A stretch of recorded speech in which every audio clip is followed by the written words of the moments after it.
Here is a question. Read it carefully and think about the answer. Let us solve it step by step. Let us first understand the key concept here. When an alkyl halide reacts with ammonia, NH3, in ethanol, ATOH, nucleophilic substitution, SN2, occurs at the sp3 carbon bearing the halide. Aryl halides, CBr directly on the aromatic ring, are generally unreactive toward nucleophilic substitution under mild conditions, NH3-ATOH, because the sp2 carbon is much less electrophilic and the aryl-CBr bond is strengthened by resonance. Moving on to the next step. Identify the electrophilic sites in the reactant to bromobenzyl bromide.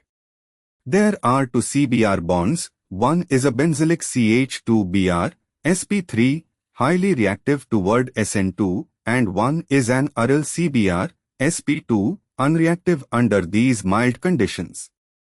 Moving on to the next step. NH3 acts as a nucleophile and attacks the benzylic CH2Br via SN2. The benzylic position is activated and very reactive toward nucleophilic substitution. The aryl bromide does not react under NH3-ATOH conditions.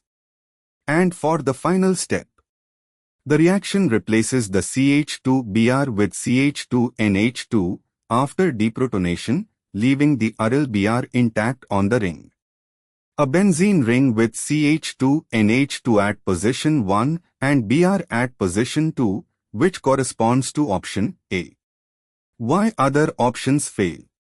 Option B. This would require selective substitution of the aryl Br while leaving the benzylic Br intact, which does not occur with NH3-ATOH. Aryl halides are inert under these conditions. Option C. This would require both the benzylic Br and the aryl Br to be substituted by NH2, but aryl Br is unreactive with NH3-ATOH. Option D. This is a meta-substituted benzylamine with no second substituent, which does not correspond to the starting material or expected product. Therefore, the correct answer is A. Therefore, the correct answer is option A.